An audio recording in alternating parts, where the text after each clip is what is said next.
Check.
Check.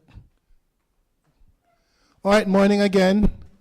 We are about to start day 2 of our Major Project Conference 2024. Today we have the real set of activities where the students will get a chance to present their work and will be judged by our external and internal assessors. So let me use the opportunity to welcome you all to day 2. We have today external and internal persons will be addressing you. Dr. Brown, Professor Brown, Vice President of the Caribbean Maritime University. We have Chairman of the Professional Engineering Registry Board, Engineer Ricketts, and we also have past President of the Jamaica Institution of Engineers, Engineer Hamilton, as our guests, and you'll be hearing from them not long from now. But before we go any further, as we normally do here in Jamaica, we open with prayer. And at this time, I'm going to ask Associate Professor Lisa Bramwell to come and give prayer at this time. Engineer Ricketts, and we also have past President of the Jamaica Institution of Engineers, Engineer Hamilton, Head of School, as our guest, Neil and you'll be hearing Joseph, from them not long from the now. Chair of our But conference, before we go any Mr. further, Vaughn as we Alexander, normally do here in and his Jamaica, we open with prayer. well-equipped And at this time, organizing I'm gonna ask committee, Associate Professor Lisa Bramwell, all our specially invited guests, our PDs within the school of the SOE, most importantly, our supervisors and our students. A very warm welcome and good morning to you all. Now, sometime within the last 6 to 9 months, I came across Proverbs 25:2. Anybody knows what's Proverbs 25:2? And I tell you, it bowled me, but it said this: it is the glory of God to conceal a matter, but to search out a matter is the glory of kings. If I didn't appreciate before, I understood in that moment when I read that passage that as engineers, we have a divine appointment. Right? We are not accountable to mere men, but to God. All right? Either I live my life to be above reproach, or I live my life to collect licks. Right? Now, as you look back at your work, you're going to be looking at it and you're going to be saying, you're going to be realizing it was all about the choices that you made. The quality of work that you have today will be all about the choices that you made, the small ones and the large ones. So my prayer for you today, for all of us today, is that we realize who we are, but more importantly, whose we are. Let's pray. Dear God and Heavenly Father, how much you love us and how much you care. I thank you that you have given us this gorgeous day, another opportunity to be within your service. I pray, dear God, that your Holy Spirit will just come in and illumine this place. Lord, may we rise as eagles and not shrink back like chickens. Lord, I pray that the work that we have done will be done to your glory, and we'll celebrate just how much you have enabled us to come to this day. I thank you, Lord, that we are here today. I ask you, Lord, to bring those who are coming safely, and I pray, Lord, that we will have a bountiful and productive day. Amen. And not shrink back like chickens. Thank you. Thank you very much, Dr. Lisa Bramwell, for that thought-out session there. Okay, good. So we're getting right into our day's activity. And first up today is one of those persons who was the brainchild of our major project conference about 5-6 years ago when he was here as the head of the School of Engineering. And at this time, I'm going to ask Professor Brown to come and give his contribution. Welcome, Professor Brown. first up today is one of those persons who was the brainchild of our major project conference about 5-6 years ago when he was here as the head of the School of Engineering. And at this time, I'm going to ask Professor Brown to come and give his contribution. Welcome, Professor Brown. Good morning, everyone. My eyes are a little bit dark, so I have to increase the brightness on my screen. You know, I'm getting old, if I'm allowed. Or, you know, O'Neill is looking at me and saying, no, you're not getting old, you're old. but that's arguably. We can argue about that. So, welcome, Professor Brown. Mr. Engineer Joseph,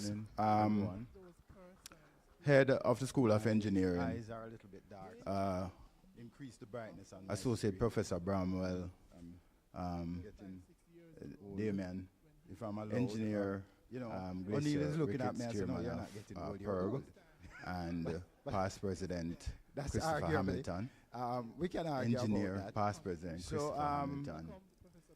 Mr. Lecturers, Joseph, colleagues, Mr. Head of the School of Engineering, Salu Baker, Dr. Graham.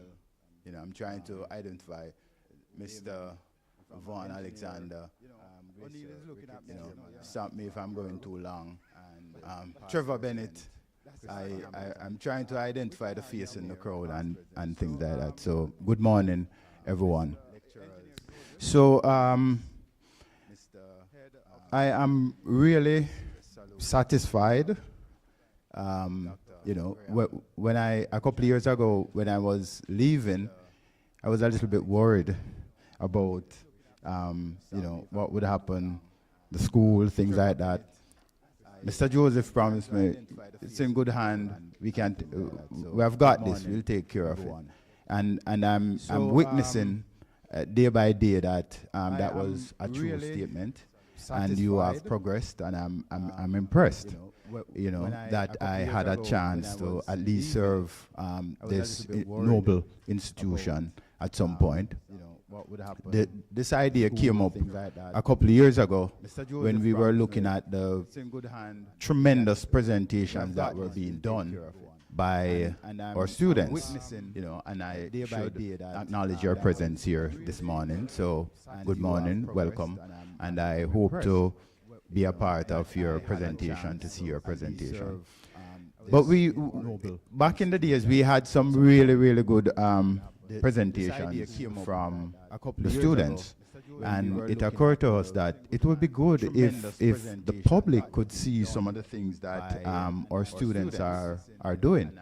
And then the idea came up about having a symposium similar to what you're having today. And I'm glad that today I can see that it got bigger and better. We started then, how we started then, we invited members of the advisory board and different boards. They would come in and they would assist us in actually viewing your presentation and grading your presentation. But I see now it's a little bit bigger, and a lot more external persons are involved. The whole thing is being streamed, so the public can actually, if they are not here, they can participate in what is going on. And I think it's very important that that be done for us as a university. One of the things that, back in the days, one of the things that used to happen when I came, when we were doing presentation, it was kind of a closed session.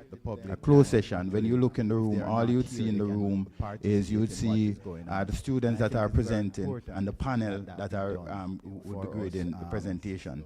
And I also made a comment and I said, well, I would like other students to be a part of that. Other students can come in and view the presentation and see what is going on and things like that. And somebody told me, no, that would be distracting to the student and they shouldn't be doing that. So we started out there, little by little we started, and we started inviting select group of students to view it and to be a part of it. But I was saying that if I am a student, let's say I'm in third year, and next year I would be doing my presentation, anxiety would get the better of me. So one of the things that I would want to see what is going on, what my older colleagues are doing as far as presenting and things like that. So I would want to be a part of it. And I think that we struggle through it, but I think that is achieved also. So most of those things are achieved. So good job, Mr. Joseph and team, for achieving these things. And next year I would be just bear with me a little bit. When I was going through this, right, I saw that I was given like a couple of minutes, and I'm wondering, what am I gonna say for all that time?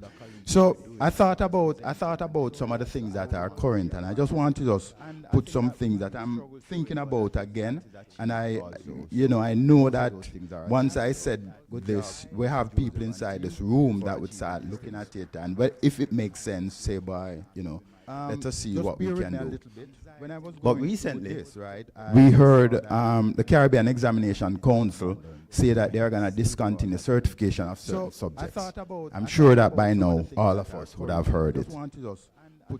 Some of the subjects are agricultural science, mechanical engineering technology, electrical and electronic engineering technology. That's a part of industrial technology, because industrial technology will have 3 modules, and the other one will be construction technology. And then green engineering. The Caribbean Examination Council. However, no decision has been taken to remove them from the curriculum of Jamaica secondary school. I heard last night on the news the Minister of Education and Youth will be having a meeting with the Overseas Exam Commission on Tuesday, June 4th, to discuss the matter. The ministry is saying that CXC is owned by the countries in the region. No decision has been taken. And from the curriculum of Jamaica, sweeping decisions like these should not be taken without proper consultation of the stakeholders. And I totally agree. I don't know how you feel about that. I totally agree with that. So while we have not gotten any detail for the reason for the decision, we can assume that the number of students enrolling in these courses have fallen drastically over the years. And CXC, running a business, they're losing money on these courses, and as a result of that, they figure that one of the best things to do at this point is to suspend them. I totally agree with that. But consultation is needed, because we all know that the government of Jamaica is pushing STEM education. One operative of the Ministry of Education, and I'm going to read, quote what the person said at a meeting. They said that STEM education provides the hope needed to transform the country's agriculture and health care sector for growth and survival. The STEM approach integrates all disciplines. If offered, it offers us not just a glimpse of the Ministry of Education, but a roadmap towards a world where humanity thrives in harmony with nature, from renewable energy technology to sustainable agricultural practice, from innovative waste management systems and to advanced health solutions. So we are on the road to STEM education, and we are pushing STEM education. So this decision, if allowed to stand, can deal a severe blow to our promotion of STEM education. It can also affect our engineering program offered by all 3 universities and the country at large. So let's step back a little. Let me step back a little and we look at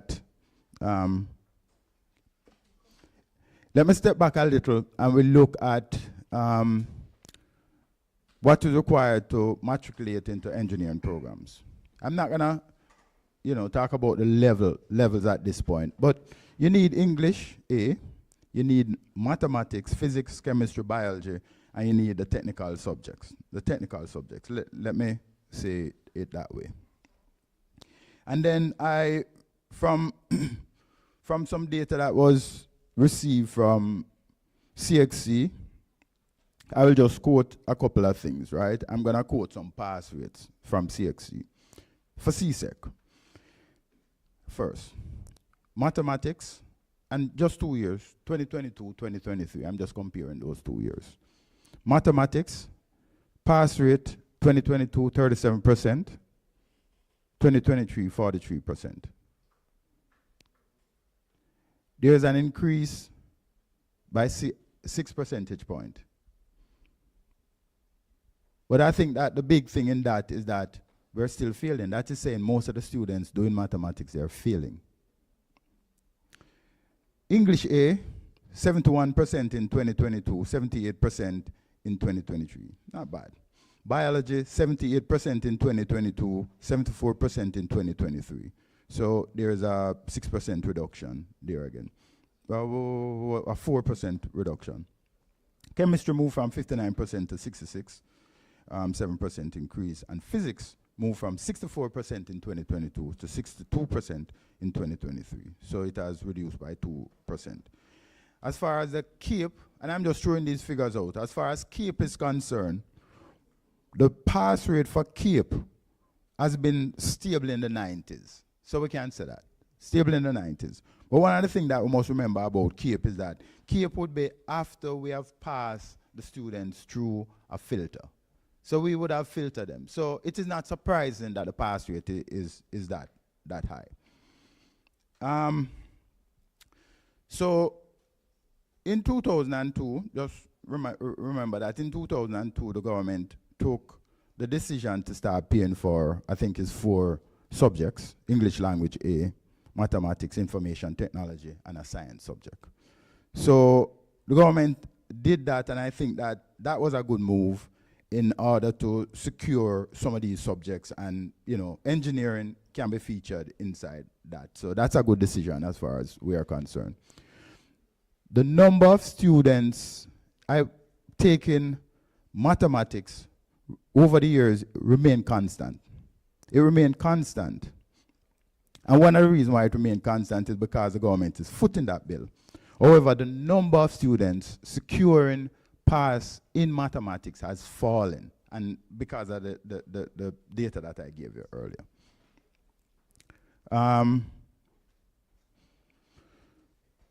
So 2 things are happening. If we look at physics, right? We see the number of students taking physics is falling, and the number of students securing pass in physics is also falling. So the problem is compounded as physics is concerned. And we as engineers, we as engineering institution have to be concerned about that. If we talk about, and remember now, for CAPE, we said the pass rate for CAPE remains in the 90s, so that is good. But remember, back in the day, right, in let's say up to about 2017, 2018, only 30% of our high school leavers would get a chance to go to, in my day, 6th form, grade 12 and grade 13. Only 35%. Just remember, and you can do the maths if you want, 40,000 students graduate from grade 11 annually, average, right? And then only 30% of those individuals will get a chance to go to 6th form. The government has introduced the new 6th form program, and that program moved that number up. It kind of doubled the number. So right now we are at 60. So we have 40% that, I don't want to say that we are losing them, but I don't think they're being tracked properly so that we know whether they are actually entering university or they're entering the world of work. They're not being tracked. So I'm not sure, and I'm not going to even guess what is happening to those individuals. I'm just putting these things, and then later on I'll tell you what I'm come to some conclusions.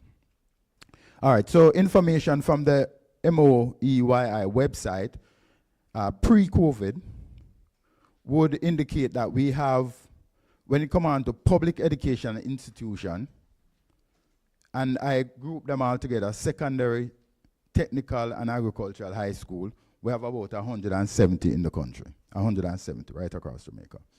If we look at Kingston and St. Andrew, we have 41. Kingston and St. Andrew, we have 41. And if we look at that, that's about 24%. Because of St. Catherine is kind of like part of the urban sprawl, right? I kind of include St. Catherine in it. If we do include St. Catherine in it, we have like about, that would move the number from 41 to 64. If we look at Kingston, St. Andrew, and St. Catherine, we move to 64, which is about 38%, right? Right across the island. And then I found something that is called independent educational institution, and they break them down into secondary high with preparatory department and secondary high school. So I'm thinking that those are what we call the private high school, right? The private high school.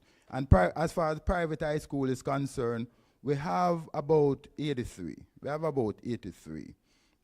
And then 30 of them are in Kingston and St. Andrew. And if we include St. Catherine, it moves up to 45. So that's about 54%. So half of them would be located in Kingston, St. Andrew, and St. Catherine. All right. And, you know, the question is being asked, why is that important? Now, one critical part to taking a science subject is the lab component. Lab component, very, very critical. Most traditional high school across the island would have science lab. Some of the upgraded high school in the Kingston, St. Andrew, and St. Catherine also would have installed science lab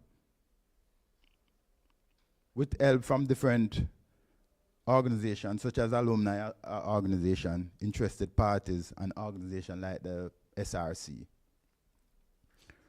I found something a little bit dated, but I'll read it. On Thursday, September 15th, the SRC hosted the official opening of a Science Resource Center at the Greater Portmore High School in St. Catherine and the Seaward Primary and Junior High School in Olympic Garden, St. Andrew. And then I can skip over and then go down to the last paragraph. The last paragraph, and this is, I'm pleased in the last paragraph saying, local partners of InvoCab include the Ministry of Education, Youth and Information, the University of Technology, the Micro University College, and Church Teachers College. And I can pause here for you to applaud yourself.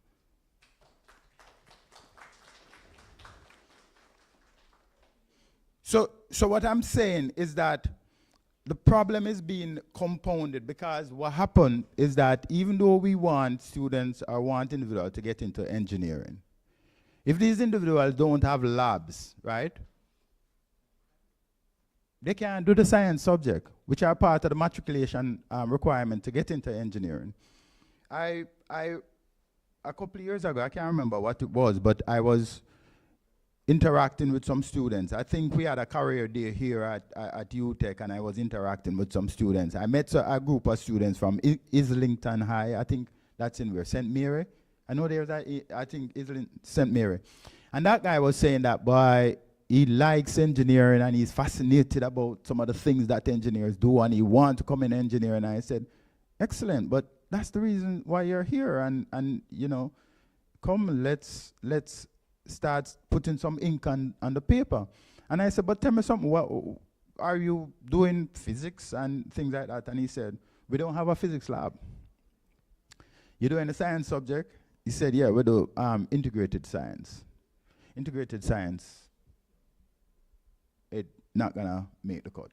You want to come here, right? So a lot of those people, students that are out there don't have a proper physics lab. Some of them, what they do is that they do some of these courses that are called mechanical engineering, technology, and things like that.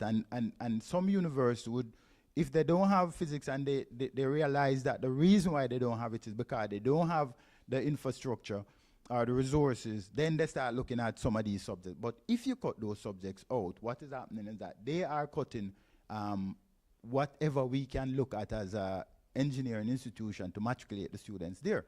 Students will not only say matriculate them, but they are not prepared to come in and do engineering. And I'm sure we are finding a lot of that going on. So now, it is fair to say that the majority of the 170 public educational institutions, that would include the secondary school and the agricultural school, and the 83 independent educational institutions, are without fully resourced science lab. They don't have these science lab. As a result, many of the schools don't offer the pure sciences like physics, chemistry, biology, due to the lack of these resources. They would go for option more like integrated science and human and social biology. None of those will make the grade, I'm sure. Lisa, would you take human and social bio to come into your chemical and biological program? All right. So the question is, one of the big questions is that, should we think about changing our matriculation requirement? I'm not advocating for that. That's not what I'm advocating for. But I'm just throwing out the question so that you can start thinking. Should we be thinking about that?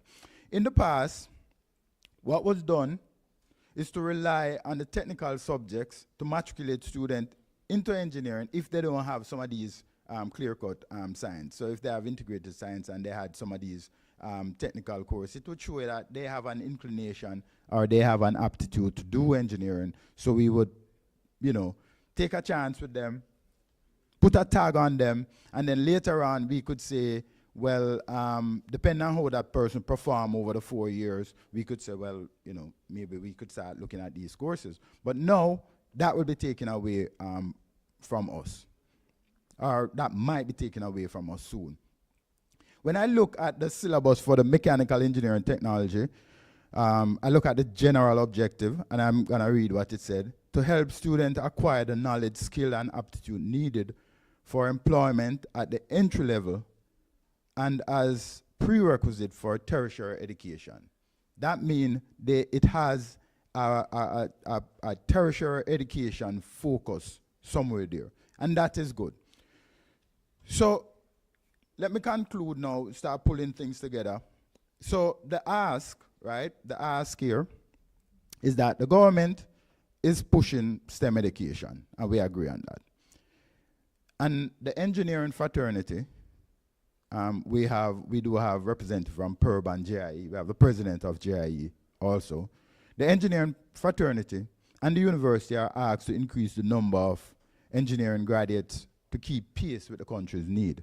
I think, if my memory serves, and this is where my age comes in, if my memory serves me though, I remember that at the last JIE conference, last September, the guest speaker was Dr. Nigel Clark, and he was talking more about needing 900 engineers annually.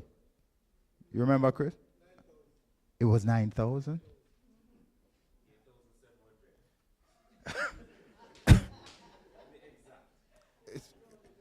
No, right now, all three universities, we're nowhere even near. Well, when I was told that once by the Prime Minister, I asked him, but can we absorb all of those engineers? They're saying that, well, a few of them can be exported. No big deal, we can export them and things. Because at the end of the day, they send remittance back home, right? So we're nowhere near producing that. And I'm a bit worried. And I know that when that was said by the Minister of Finance, we started thinking about it. And once we started thinking about it, we are saying, how are we going to go at it? How are we going to attack this thing? And then now we hear that our matriculation is being removed. So some of the matriculation courses are being removed. So the problem get a bit bigger. So we are looking at it and saying, how are we going to do that? It's like you're asking us to do something and you're not giving us a tool to function. So That is, so the issues is that we need students with strong science and mathematics background to matriculate into engineering program. We all agree on that. Outside of Kingston and St. Andrew, only a limited number of secondary schools are equipped with fully functioning science laboratories. The number of students taking mathematics and physics is declining. The number of students accepted to engineering program has declined. Some would say it is as a result of the COVID, because yeah, we did see a big reduction as far as COVID is concerned. And even though we are trying to reset, we can say we are about 2 years after COVID. 2 years after COVID, we are not up to the pre-COVID levels yet. We are still way behind, below the COVID numbers. Will we get back to the pre-COVID numbers? I'm not sure. Some people blame it on financial issues. That one, I'm not gonna take that one. So, whatever the reason, the applicants are falling short as far as their matriculation requirement is concerned also. So why are these things happening? One, the schools are not equipped, the schools are not fully resourced, human and physical. And I have under that is that qualified and experienced teachers are leaving the classroom, we call it brain drain, for more lucrative opportunities. I said, I have written down here overseas, but I'll just leave the overseas off and just say they're going towards more lucrative opportunities. Two, labs might not exist, and where they exist, they might not be properly equipped. I spoke to a physics teacher yesterday, and he was saying the person who taught him physics, was semi-retired, and a school over by Portmore brought him in, and he took on the challenge. He was willing to work with what is there because of his experience, and he think he can help. But he said the resources are not there, and he decided that he's gonna go home, and he went off into retirement. So that is basically what is happening. Two, students lack strong mentor in mathematics and science subjects. So students are exposed to a high number of pre-trained teachers. Some of our graduates here from UTech, CMU, before they transition into an engineering position, they would get a job to teach maths or teach physics in a high school, and they go ahead and do it and things like that. And do a decent job. But two things there. In that case, those individuals have content, but they're not trained in the methodology. So that's a problem. And then two, teachers teaching subjects that they didn't master at the level at which they are now teaching. No, that's a problem. So those individuals, they have the methodology, but they don't have the content. Still a problem, all right? And that is true. In other words, let me say what I'm saying. I know maths teachers that they didn't teach maths at CXC. I know they didn't pass maths at CXC, but now they're teaching maths at CXC. That is a serious problem. It might seem, you go through teachers college, you did maths, and you know the methodology to teach it and everything like that, and you come out and whatever. But that's just going through the motion and saying to the students, look, I don't want to be here. I know you don't want to be here. Let's just get through this, right? But that is not helping us. That's not helping our children. That's not helping the students. And that's not helping us as university also. And see the low number of science teachers graduating from college. And this one, I have to share with you this one. 2012, and just one, I didn't have a whole lot of time. 2012, 2013, one physics teacher graduated from the prestigious Michael University. You want me to repeat that? Anybody want me to? You heard? 2012, 2013, only one physics teacher graduated from the prestigious Michael University. We're in problems. We're in some serious problems. 3, students are not taking advantage of the scholarship. So that's the reason why I said financial, when I said the thing about, people are saying they have financial problems, but students are not taking advantage of the scholarships that are available through the Ministry of Education and Youth. A lot of scholarships there go a begging. From CMU, we would get like about 100. I am not going to tell you how much of those scholarships we managed to fill. But it is almost scandalous. All right? I know you are getting, I'm not sure how much you are able to fill. And then you try to find out what's the reason. You hear students are saying they are reluctant to sign in bonds. We're all reluctant to sign. Nobody wants to sign a bond. They want the freedom to travel whenever, and they say they want their summer to go overseas and work in a McDonald's, and they don't want to sign a bond that would prevent them from doing that. What can I say? What can we do, though? What can we do? I throw out a lot of these problems and things like that. What can we do?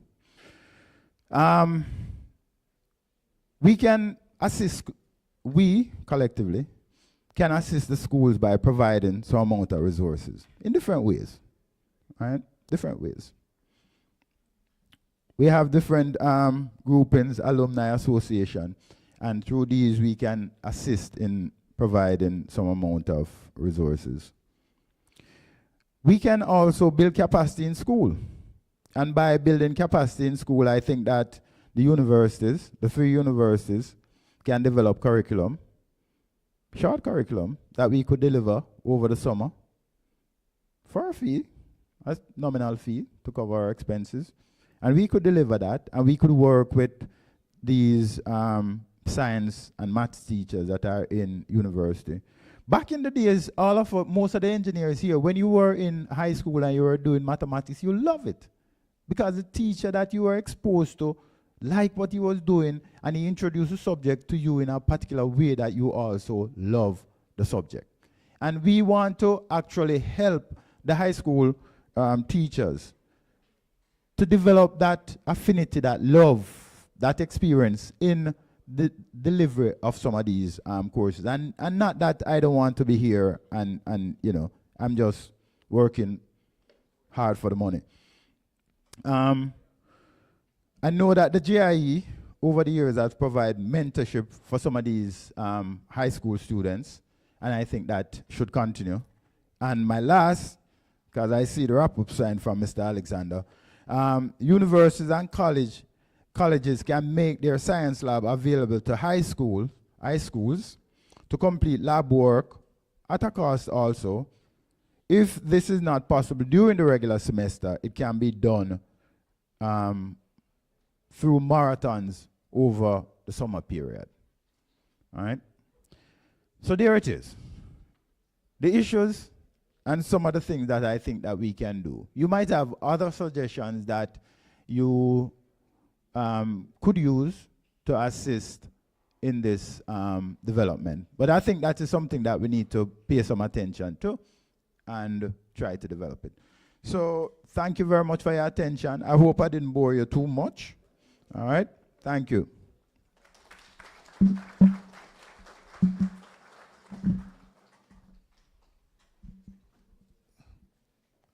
Thank you very much, Professor Brown. But you've put so many things into context. You've left so many unanswered questions. Yeah, that was a mouthful, I tell you. That was a mouthful. Dr. Brown, we have to create a platform to ventilate these matters in short order. Coming to you, Dr. Graham. I think the JIE may have to take the lead and have this kind of a stakeholder public consultation on the matter. All of the points there that you've identified, in fact, have been considered in some parts or other parts in the country in various conversations, but you didn't find anybody coming with the consolidation of the points the way that you have consolidated the points. And I think that consolidation is what is required, not a piecemeal approach to the conversation. And I think we have to take that as the starting point. That hypothesis that you've laid out here becomes the starting point for the public discourse. So thank you very much. Dr. Graham, I see you want to come and say what you want to say, man. We're going to forgive us a little bit. These matters are very important. We're just going to take a very quick comment from Dr. Graham. Very quick comment, and then we will continue with the next item on our program. Thank you very much, Mr. Joseph. And it was more so directed towards Professor Brown in his discourse, and perhaps he can respond through other channels, because when I saw the report regarding the intention, I thought to myself, this cannot be sensible, because number one, Dr. Wayne Wesley is a ex-member of staff here, member of our program, my own very program, Industrial Engineering, and so it didn't make sense, right? Thankfully, he reached out and indicated, in fact, that discussions were being had, and the information that was passed to the public was a bit premature in the way it was disclosed. However, the discussions have been ongoing. Last December, I remember at the Ministry of Education meeting with the high school principals and deans of universities, the challenge of having STEM educators was raised. The fact that we have very few math and physics teachers, Professor Brown, and the ask was being made for us to put some of that $30 billion or $25 billion that is left into upgrading the labs and getting some STEM schools. The challenge I put to us is, how are we going to agitate and advocate for that? So more than just saying this school should turn up and we should get the funding done, we need to pay to retain the best and brightest, right? Using my hat as an engineer and economist, I think about Singapore and their social experiment and what they did at the fork in the road in 1968-67. And what they did was to identify the STEM-trained persons, and they were the highest paid people in the country. So they took the top 3% of persons that graduated and paid them top dollar. In our context, what does that mean? The average person that graduates from college now as an entry level would be paid something in the region of 30 to 40,000 US dollars a year if they are lucky, right? A good STEM graduate that is asked to go into teaching should be paid between $100,000 and $130,000 per year. In our current economy, that reflects an executive salary, right? So I just want us to have a kind of idea of the gap in the socioeconomic fabric that we need to make the adjustment for. And that's what it really takes to retain those teachers, because when they go to North Carolina and Canada and these other places, we were doing the tracer studies, Professor Brown, we did the market study, we looked and we saw that that is what was happening, right? And very few of our best and brightest at the doctoral level, even master's level, do come back, because they are better paid at $120,000 and $130,000 a year to be in a different country. So I would ask the GIE president and PERB and the rest of us here in the room to agitate for a shift in the parity as it relates to compensation for STEM-trained persons. It's not about matching ourselves to be best as our neighbors, but we have to think regionally about the development. That 8,000 number that was banted about is very true across every country that is at the developed status. In order to get that, you need about 2% of your population to be STEM and engineering STEM trained, right? So if you don't get there, our idea of having nuclear, of having more efficient mass rail and mass transportation, and having a logistics-centered economy is going to be fraught with importing labor. I saw the headline this morning of $70 billion of oil as a potential find. If we put the mean, that there's a UK firm looking at prospecting and the government is going out there. We have some resources. I'm not saying that we should take all of what we may get and put it into that, but thinking about the industries of the future, there has to be some kind of shift. Thank you very much. Thank you very much, Dr. Graham.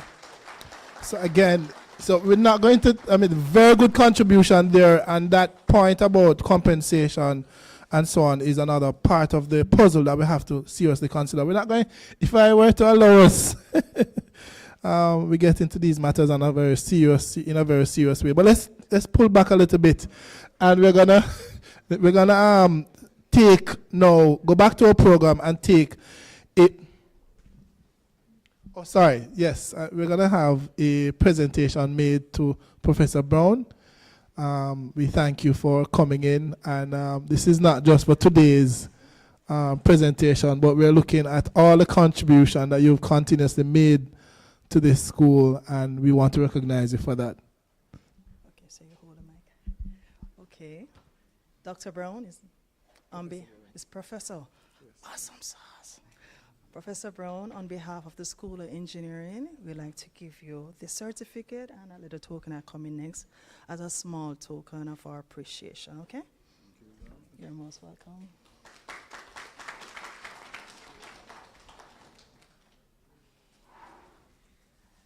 You want to put that down and come for this one? This is yours also. Oh, God.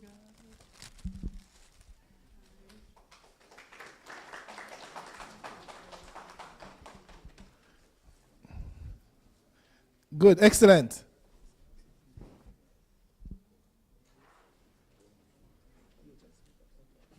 Great, all right, good. So at this time, we're going to be taking a presentation from the PERB, the government's regulator for engineering professional practice, and that is titled Bridging the Gap, Transitioning from Engineering Students to Professional Engineer.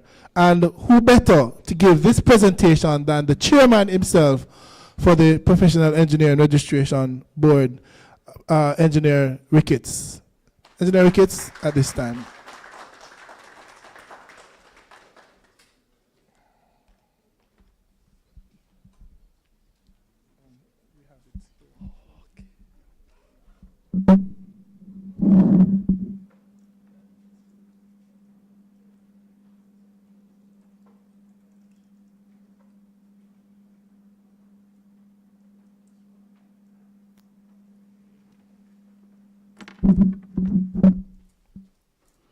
Engineer Joseph, head of the engineering department and head of engineering here at UTech, Professor Noel Brown, if I may just reverse a little. Engineer Joseph is also the current president of the Jamaica Institution of Engineers. And we have Professor Noel Brown. He's the VP at CMU, a past president of the Jamaica Institution of Engineers, and also a past president of PERB, Professional Engineer Registration Board. Chair of this organization, guests, students, good morning all.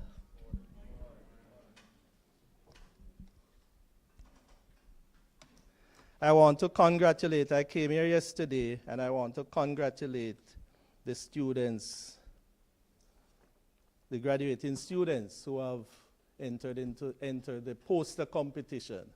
Remarkable work. Congratulations, and I'm very proud of the work that is being done I know you have a lot of things to be studying, and for you to be able to have this project and be able to put on this poster competition yesterday, what I've noticed is that serious engineering work is taking place here. So I really want to give this graduating class a round of applause.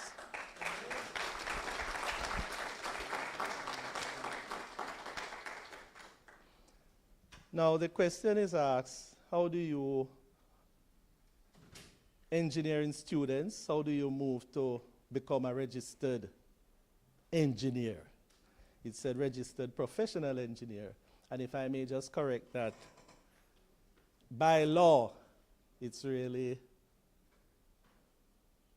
registered engineer. In a little while, we are trying to get the law changed such that the title professional can legally be added.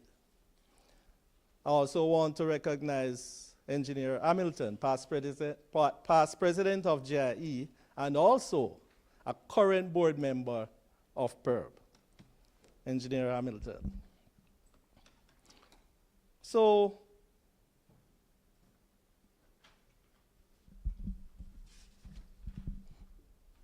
we move to the first slide. What's the mandate?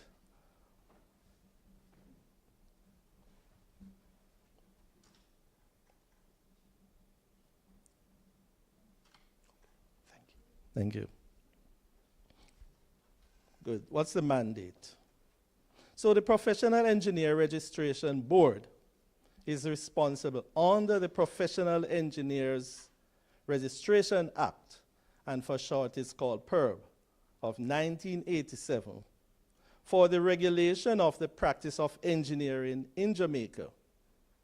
And it includes the registration of engineers.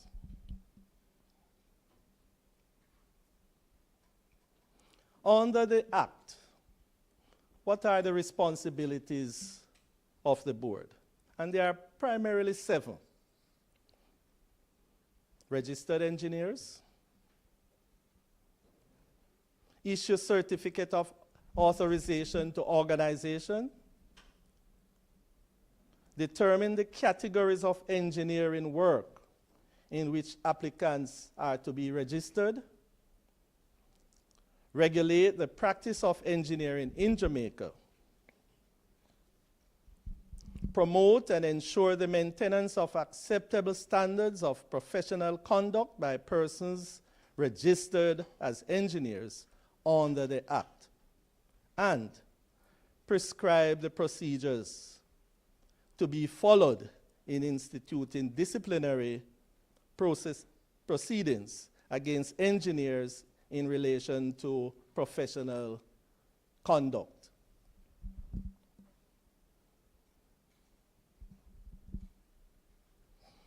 Who is a registered engineer? You notice I put in parentheses the professional. A registered engineer, and it's called PE for short, professional engineer, is a person registered under the Professional Engineers Registration Act to carry on the practice of engineering in Jamaica.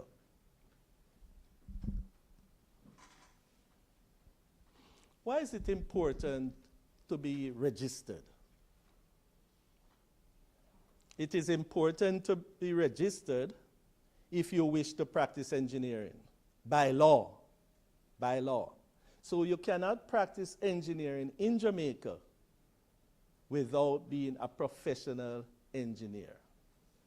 So it's necessary for all the graduates and all engineers, whether you're graduating now or before, to be so registered. And remember, engineers are people that obey the laws of the land. What are the requirements for registration? This is primarily directed to the graduates. You must be a national of Jamaica or a national of CARICOM state or ordinarily residing here in Jamaica legally. So you can be a resident of Jamaica. Someone might have married a Trinidadian or somebody from another country, and you're legally residing here in Jamaica, you can also apply for registration. Good character and reputation. Do you think this is important? No. What we want to foster among our engineering body is people of high integrity. High integrity. We don't compromise. We don't want to be seen as scammers. We don't want to be seen as dishonest. So the board promotes that. Good character, good reputation. You must hold a certificate. Well, there's no issue with that. You must hold a certificate in an engineer from a recognized body, such as UTech. And you must have a minimum of 2 years. Now, we are looking to change that. The industry realizes that 2 years is not sufficient for someone to develop the craft. So it's being proposed to put to 4 years. But at the moment, it's 2 years. And you must have at least 1 year practicing within Jamaica or the CARICOM state. And information can be gleaned from, if you visit the website, PERB Jamaica, as stated there on the screen. PERB defines qualified experience as at least 2 years of creative engineering work requiring the application of engineering sciences to the investigation, planning, design, construction, and implementation of engineering works. It is not merely laying out the details of design, nor the mere performance of engineering calculation. The application of the calculation. Why do we do what we are doing? These are the things that we have to glean when we are solving problems in the real world. It is rather a combination of these, plus the exercise of sound judgment. So the application of engineering knowledge, engineering science, must be manifested in the work that you are engaged in. So you'll be engaged in design, specification, and or supervision of the implementation of engineering projects, preparing plant layout, performing economic balances. So you also, is it a viable project? So Dr. Graham spoke of that, I think, earlier in talking. So you have a project to do.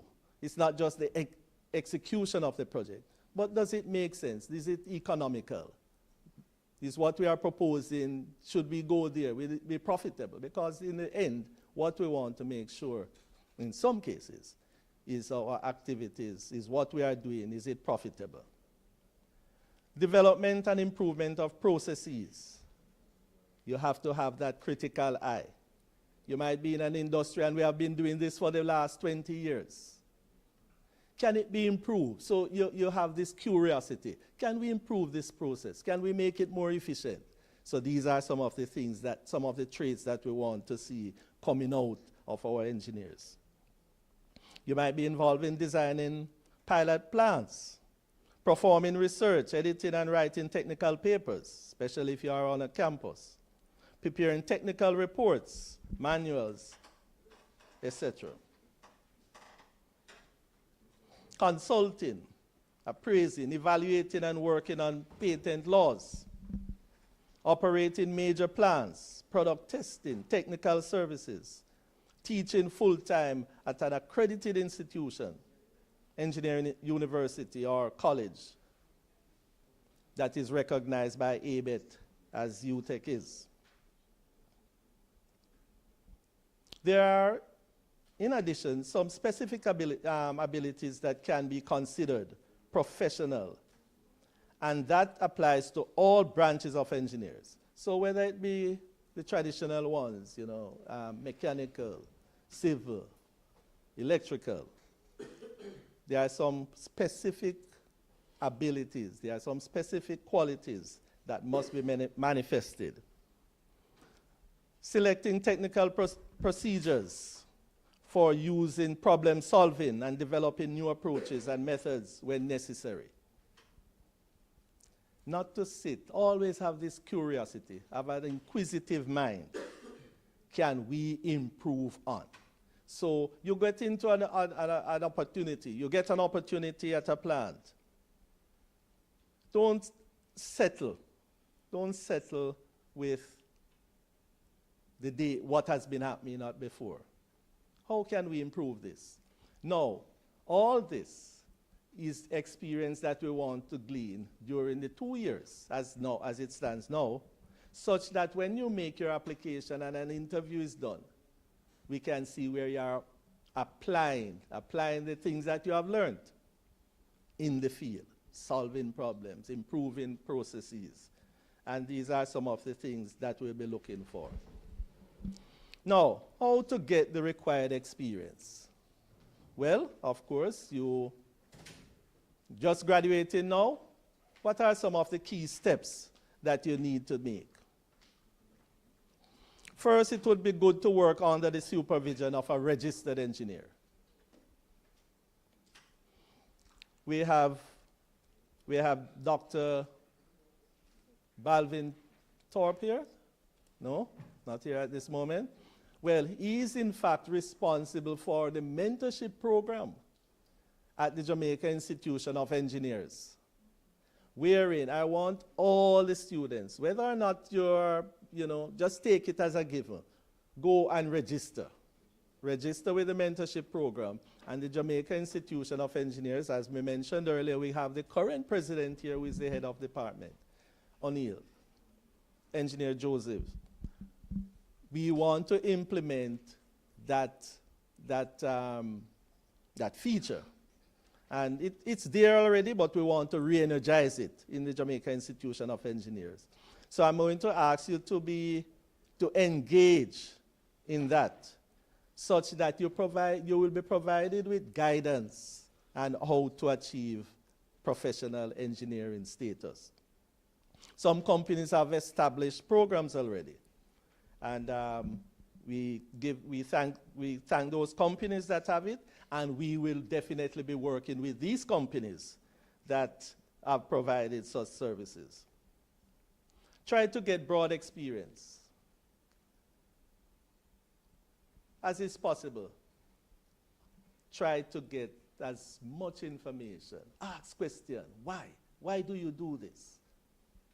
Why is this so? Why not so? And nothing is stupid. Sometimes people are reserved in asking questions, but no questions from an engineer is stupid, a graduate engineer. It's just to know and to improve. So always, never be bashful to ask questions, any questions. And another thing that is very important that is called on when you are being evaluated is the work that you have done. And that is why we are recommending that a portfolio of your work be kept. So you document what you have done, the approach taken to solve a particular problem, so that you can speak to it when being interviewed. Other important matters, as I started out, I mentioned about ethical behavior, professional conduct. Now, these are of major significance for engineers. We're not talking about another profession. We are not talking about other professions. But for engineers, ethics, good conduct. A person must say, there goes a good person. Just by the fact that you're an engineer, there goes a good person. Just like how you'll see some pastors, some ministers, although in some cases there are some issues there. But traditionally, there goes a minister. Immediately, you think of that's the honorable person. And that's how we want all engineers to be viewed. There goes an engineer. Oh, there goes an honorable person. So let's strive for that. And we are not jack of all trades. There are some areas that we are not strong in. So we also have to be aware of our limitations. So don't profess that you can provide a solution to everything. There are limits to all this, and nothing is wrong with that. So for the application checklist, it's there.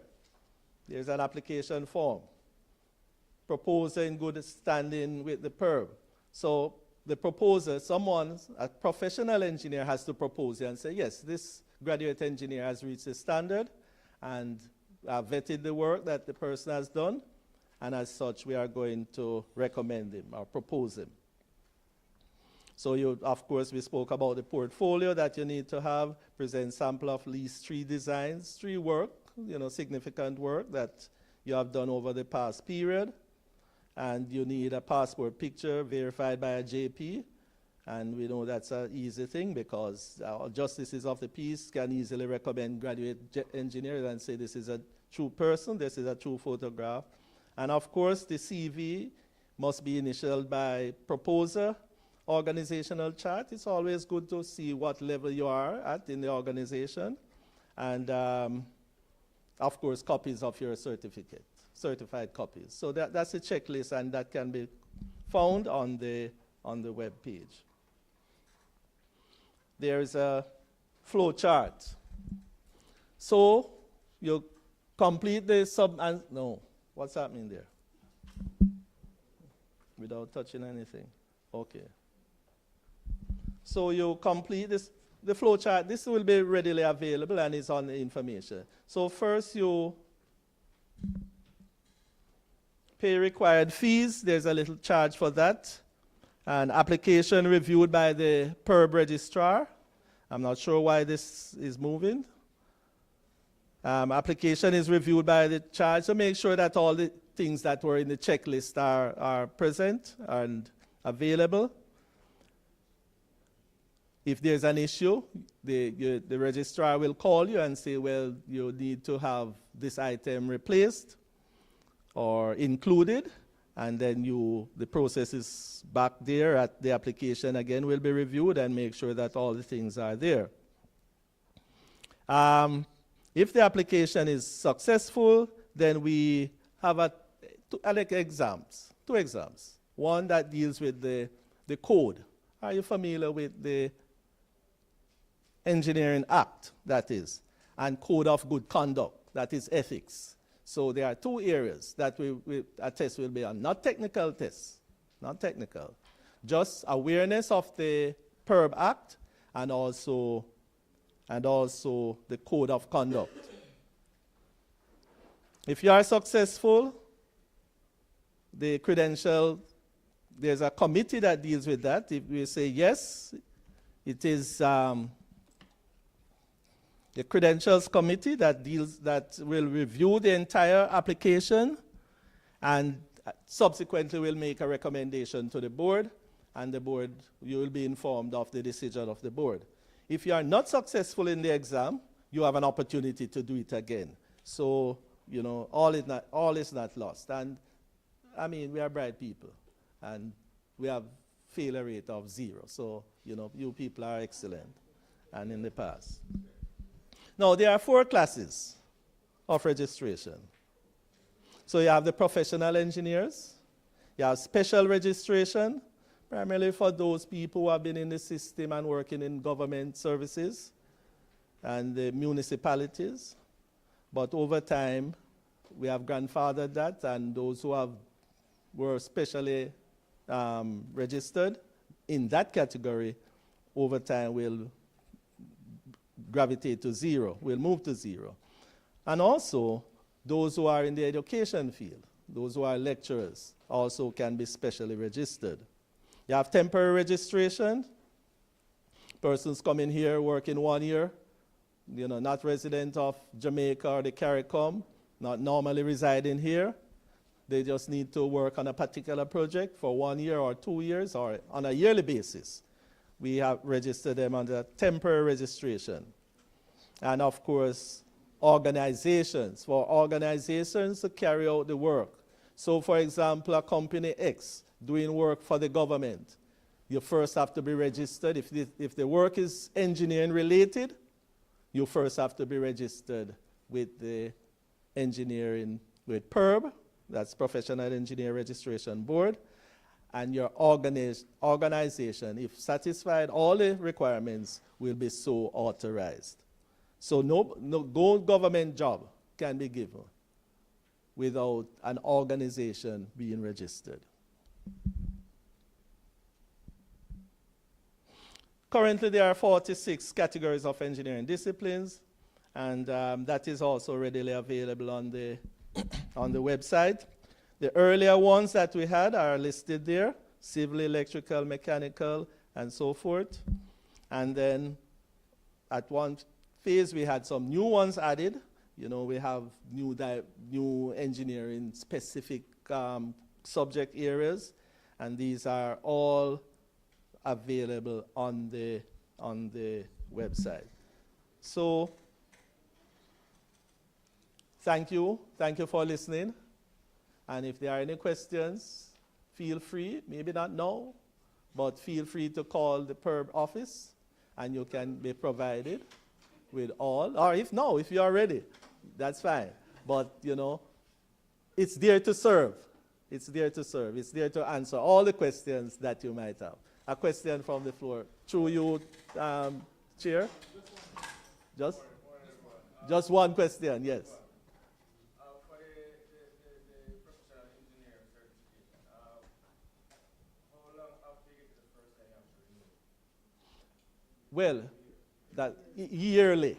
And what does that? What is it really? In the renewal process is a simple process. You pay an annual fee, you know, so as to keep the registrar in operation. We don't get subvention from the government. It's the fees from registered engineers on an annual basis. So you get a certificate on a yearly basis, and at the end of that year, you renew it if you continue practicing engineering, and you pay a fee. So that's answer that question. And I think, Chair, I think that's it. Yes. Unless, good. And feel free, please. And because get intimate with PERB, get intimate with the Jamaica Institution of Engineers. That's the body. It's like the union. That's the body that manages engineers in Jamaica. So as soon as you leave here, make sure you send in an application and get to know what is happening. And I know you also have a chapter here. We do, yes. It's a student chapter of the JIE. Make sure you are a part of it. And now that you will be graduating, make sure that you are a part of the Jamaica Institution of Engineers. The more we are together, the stronger we will be. God bless you, and thank you very much.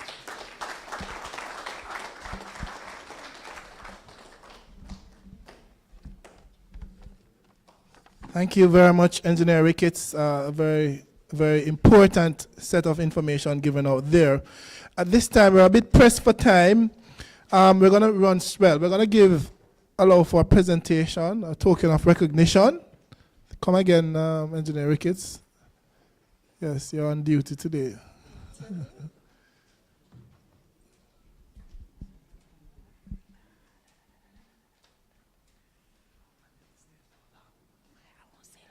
So on behalf of the School of Engineering, I want to present to you a small token of appreciation, okay? Thank you. Thank you, Engineer Ricketts. Thank you.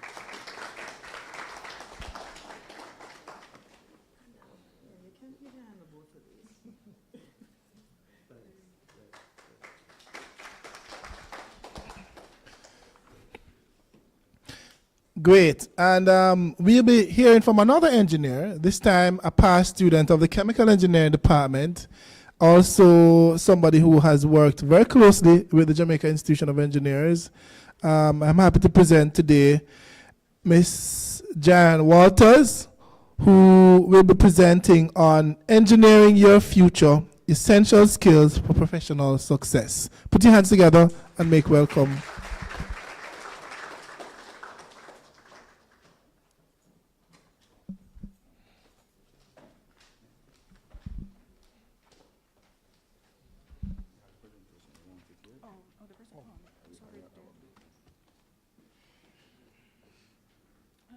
It's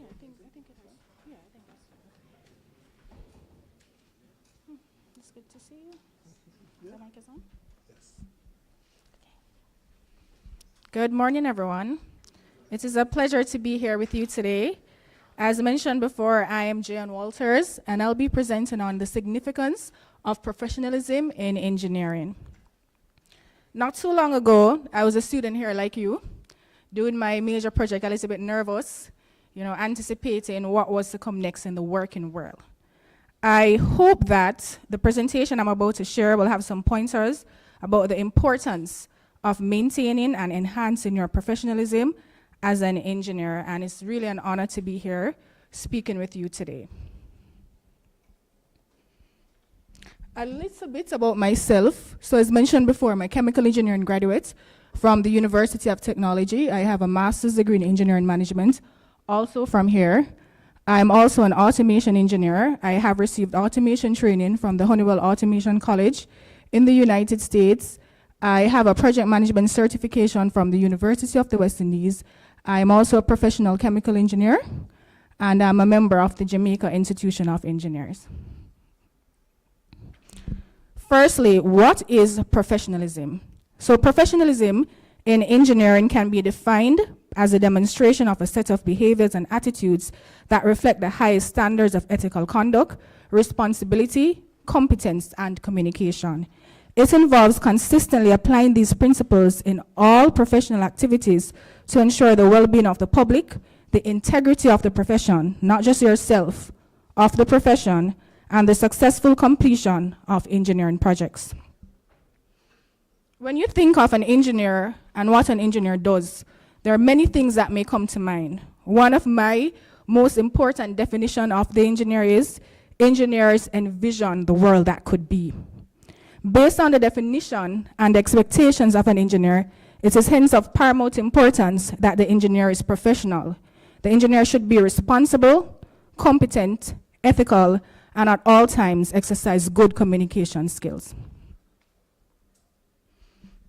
The core elements of professionalism in engineering include ethics, adherence to moral principles, responsibility. We need to be accountable for our actions, competence, maintaining and improving skills, communication, clear, respectful, and effective exchange of communication. And communication does not mean eloquence or diction only. It means code switching. It also means knowing where to get information and how to speak to various persons in an organization or in an engineering project. Why professionalism matters. As an engineer, you have a moral, legal, and ethical obligation. Your actions have the possibility to impact complex systems and processes, as well as the welfare of tens, hundreds, or thousands of individuals. Professionalism matters because it promotes public safety and welfare, reputation and trust, quality and excellence, legal and ethical compliance. It promotes professional growth and career advancement. It also impacts our society in sustainable development and community contribution, and it also aids in conflict resolution and collaboration. Professionalism in engineering is not just about individual success, but also about upholding the integrity and trust of the profession, ensuring public safety, and contributing to societal well-being. By embracing professionalism, engineers can achieve excellence in their work, advance their careers, and make meaningful contributions to the world. One of the key aspects of professionalism is ethics. Ethics in engineering refers to the moral principles and professional standards that guide the behavior and decision-making process of engineers. These principles ensure that engineers act with responsibility, they act fairly, and with integrity in their professional duties. Another key area of professionalism in engineering is that of responsibility. Responsibility entails accountability, ownership of actions, accepting responsibility for decisions, and very importantly, learning from mistakes. I know oftentimes as engineers, a lot of us were smart people. We're from the top 10% of our graduating class, And from my experience working with engineers, in particular young engineers, we often feel like we have a lot to prove. We are used to being correct, maybe 90% of the time. So that 10% of the time when you're not correct, you feel the need to overcompensate, and sometimes that causes us not to take accountability or responsibility for our actions and not use it as a platform for growth and continuous improvement. Dependability. That is reliability, consistently meeting deadlines and fulfilling commitments. And I know that we're not robots, so if we're not able to meet a deadline, then we communicate that effectively to our stakeholders as well as our customers. Trustworthiness, earn the trust of colleagues, clients, stakeholders, and we earn trust through our reputation, through our reliable performance again and again, as well as quality assurance in the form of standards compliance, ensure all work meets or exceed industry regulations and standards, and safety. Safety is a major part of what an engineering does. Remember that the engineer serves the welfare of the society, and we interact and interface with a lot of persons, and a lot of times the project that we do, they serve individuals. And if they're not done in a safe way, and if we're not in compliance with industry standards and regulations, then that is a major risk. Another key area is competence. Lifelong learning, engage in ongoing education and professional development, stay updated, keep abreast of industry advancement and technological innovations. It's also important for certification, get your professional license, such as your professional engineering certification, and ensure qualifications are obtained from accredited institutions and programs. The next facet is technical proficiency, skill enhancement, regularly update and improve technical skills, industry best practices, adhere to and implement industry best practice in all projects. And the next aspect is communication. Now, communication is very important as an engineer. As mentioned before, you work or you may work with people from different facets of an organization, from the person from the grassroots up to the manager, to a minister, maybe even the prime minister. So it's very important to be clear in your report, and it's also very important to hone your communication skills and your emotional intelligence skills so that you're able to communicate effectively with all sectors of the organization that you work. Clear reporting involves detailed documentation, provide comprehensive and understandable reports, and also ensure accurate information. And that may mean that you have to be very meticulous. You have to check and you have to recheck the information that you share, because remember that a lot of important decisions are going to be made based on the recommendation of the engineer. Interpersonal skills, effective teamwork, collaborate efficiently with colleagues and multidisciplinary teams, active listening, and also communication is important in conflict resolution. One of the things that I did early on in my career, I took an emotional intelligence course, and really it points out that a lot of times what you communicate or your intent as the sender is not what is received by the person on the other end. So a part of the communication loop is ensuring that the receiver of the information clearly understands what it is that you're trying to communicate. As it pertains to real-world examples entail successful project leadership. For civil engineers will work on large infrastructure projects a lot of time. So it's very important that compliance is met to international and national standards. And a lot of times you may be faced with ethical dilemmas. You may be in a situation where you may be proposing something and somebody else in leadership or a colleague, they may be telling you something different, and based on the facts and the information, you know that that can pose a threat to the project or a threat to person's safety. So in a situation like that, it is choosing the right thing. And from my experience, once you have your facts and the information there, that will always be the only truth.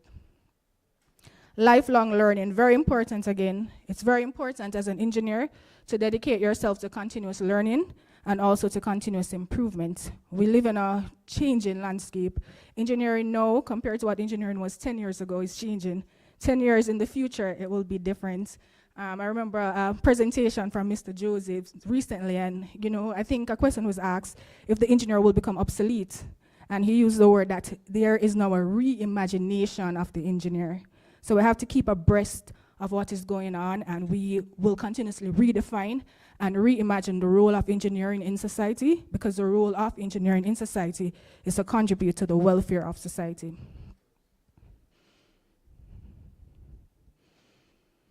I'm going to share a video with you. A lot of you may know of this story, but it is in 1986, the Challenger tragedy that happened at the Kennedy space station.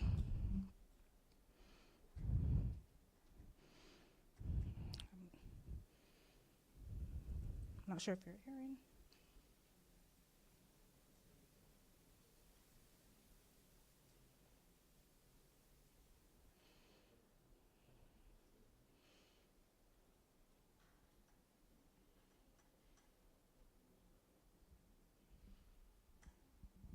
Right, so you're not able to hear, so it does take away from the oomph. But really, what it is saying is that within like 76 seconds of launching the space shuttle, it disintegrated and all 7 persons on board died, and a high school student was also one of the persons that was on board that space shuttle. One of the things, teacher, sorry, thank you for that correction. One of the things that the commentator made, or the person taking the video, said that this something grand, extravagant must have happened for this to occur. And what if I told you that the mechanical engineer actually identified the issue from before, and he would have escalated that issue to the engineering firm, to the managers there, and it was completely ignored. So, that is a situation where there was an ethical dilemma. What happened is that the President of the United States then launched a commission to investigate what happened, and the same engineer, he went and he testified, and he said, we pointed out what the issues were, and they still made the decision to go ahead and launch the space shuttle. One of the things that he would have lost his job, he faced much ridicule and persecution because of what happened. However, in the end, he was vindicated.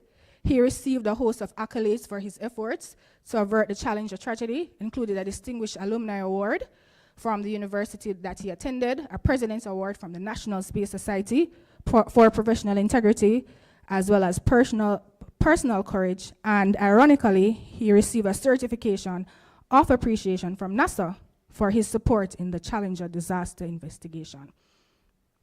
And as I know you guys are curious minds, you're engineers, you may be wondering why, what happened, what he noticed.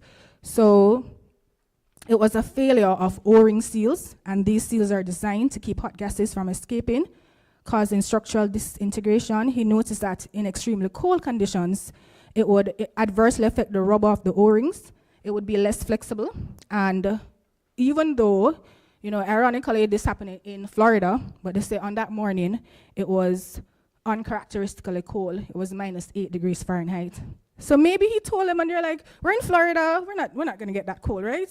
But it's very, very important for us to check, for us to uphold the integrity of our profession, and if we feel that safety is compromised and there are opportunities for improvement, we need to rework. And sometimes the rework may take a long time, and it may cost more money, but it doesn't matter when safety is involved, especially the loss of human lives. There's no value that can be put to that. Some of the key lessons that was learned from that situation is prioritizing safety. Engineering decisions must prioritize safety above all else, and potential risks should never be underestimated or overlooked. Effective communication. Open and effective communication between engineers and management is critical.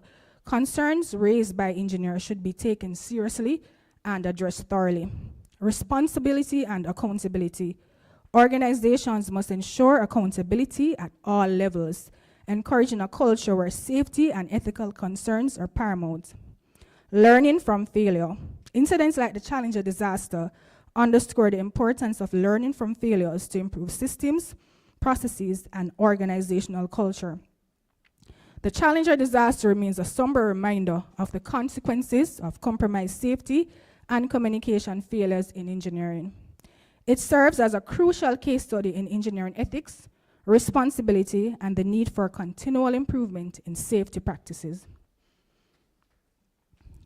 From my own experience, now I'm not designing spaceships, I don't do anything that fancy, but some of the things that I have learned is the importance of sharing accurate information in investigations, root cause analysis, regardless of potential backlash. This promotes learning and continuous improvements. And if we hide the truth, in reality, we will never get better. We have to own up to the faults, and that's the only way that we can properly assess and address them. And be objective in your engineering assessments. A lot of times you have an idea, a hypothesis, a feeling, and sometimes we try to prove that we're right rather than trying to prove what is really happening in the system. Always exercise responsibility for actions and ownership, not just of your your task, but the impact it has on the organizational goals. Meticulously check information and assessments done. I'm in a situation like that now. Something happened, and information that I uncovered, it may implicate someone, but before I share that information, I'm going through the laborious task of double-checking and triple-checking that information to ensure that what I put out is 100% accurate. Always prioritize safety. Where our work culture says we must never compromise safety for profit or production. Safety should always be paramount. When producing new ideas or solutions, always consider the customer and stakeholders and ensure that their needs are met. It is only a solution once a customer is satisfied, and this also saves you from a lot of rework. Maintain good communication with all layers of the organization or project. Some advice for our young engineers: embrace lifelong learning, build a strong network, practice effective communication, adhere to ethical standards, and seek professional certifications.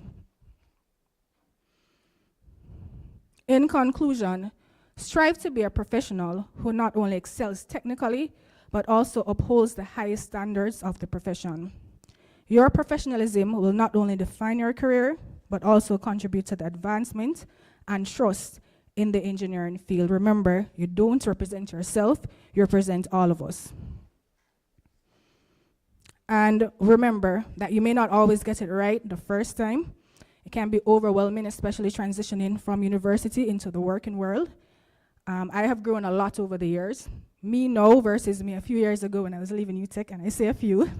Very, very different. I have learned and I've grown a lot, and I want you guys to embrace continuous learning, and being an engineer is about continuous growth and development. Your professionalism can be honed and improved through training, industrial experience, and mentorship. And lastly, congratulations for making it this far, and all the best as you strive for engineering excellence, and best of luck today. Thank you.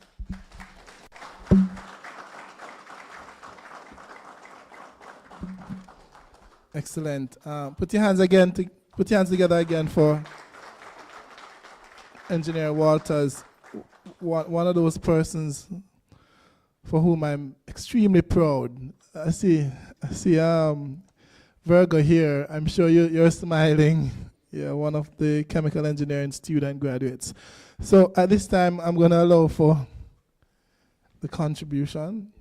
So, Ms. Walters, thank you for your time today. I'm sure the students will, if they don't remember everything, they'll remember 4 words today: competence, communication, ethics, and responsibility, right? Yes, so on behalf of the School of Engineering, the Faculty of Engineering and Computing, the School of Engineering, and in particular, the Major Project Planning Committee, I'd like to thank you for your time today and your efforts to talk to the kids. Thank you. The students. Thank you.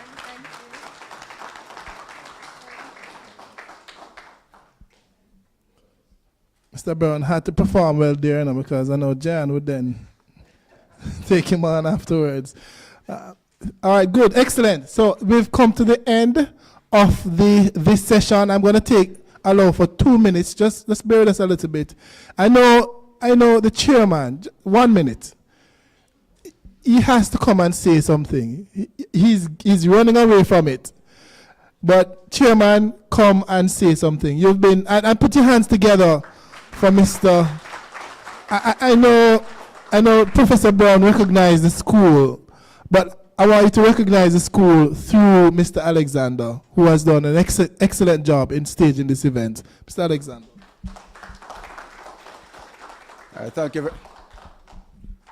Thank you very much, Mr. Josephs.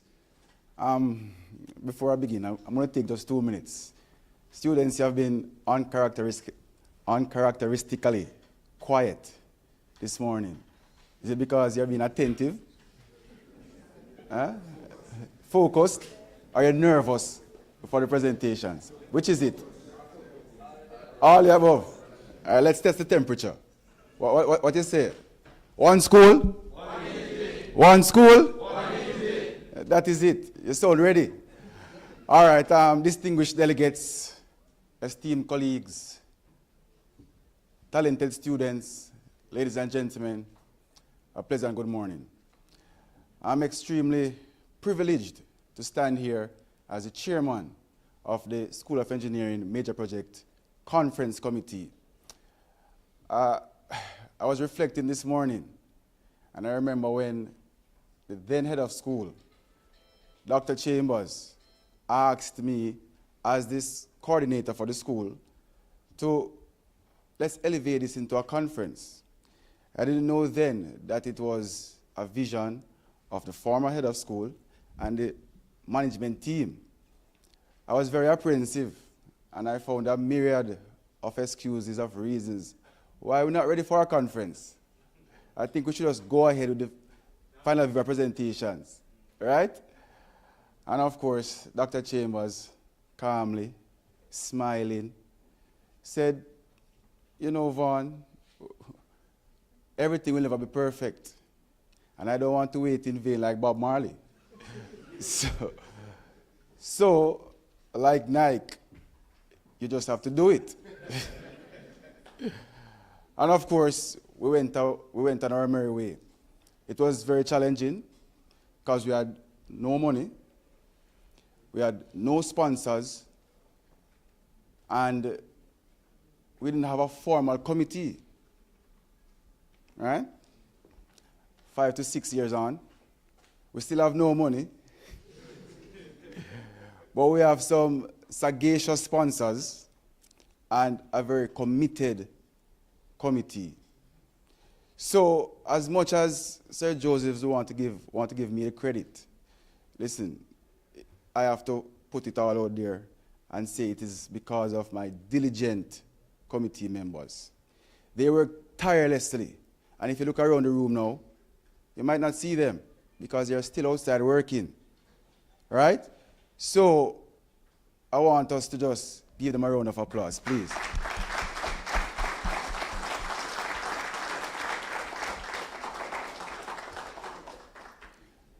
I spoke about our sponsors.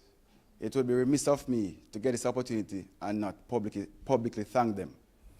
Huawei, they have been on board for several years now. At a particular time of the year, when they see the phone ringing, they know that I'm coming to ask what they can do for the youths. And the very good thing about that is Huawei always answers the phone. And more importantly, they always answer the call. Right? JPS, and particularly through Mr. Rick Case, I'm surprised he's not sitting here in the room, has always been an active participant in the Major Project Conference. He has even proposed topics. He has always been an assessor, whether we are face-to-face or virtual. And he has come up big this year with funds. We sent him some packages, right, Sir Josephs, and he exceeded the highest level that we proposed. Right? So, oh yes, I see Michelle McPhee also always representing from JPS. Right? We have 2 new sponsors on board, Lorin Consulting Engineers and Pepsi. I'm especially pleased for those 2 companies. One, primarily because the individual, the young man that I reached out to from Pepsi, was sitting in this room about 4 or 5 years ago. I don't know if you're familiar with Javan Salmon, aka Sally G. Sally G left UTEC 4 to 5 years ago and is now the manufacturing chief at Pepsi. All right?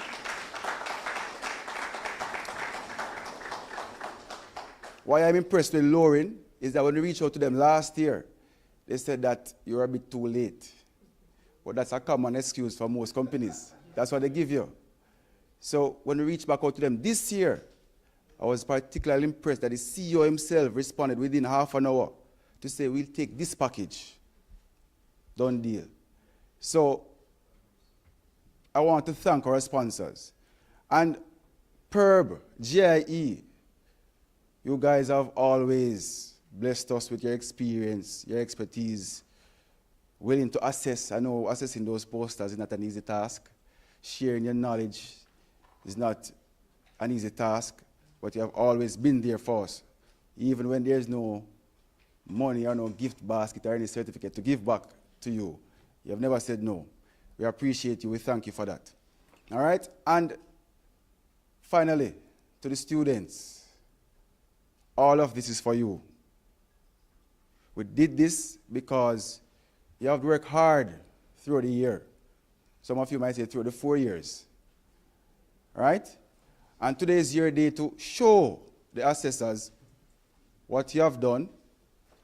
Be confident that the work that you have put in will pay off.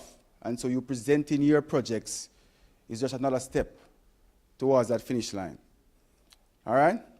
So, in the interest of time, I want to say good morning. Have a good presentation, a good rest of the day, and thank you very much. One school.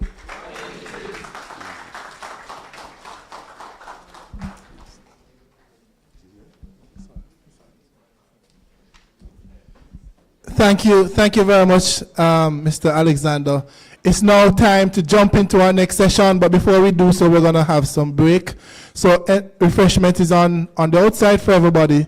Please, it's over in 47, room 47. Building 47. Right, which is, don't worry, we'll take you over there. All right? Good. Thank you so much. All the very best. Yes. So there is we have a luncheon. 1 second. We have a luncheon.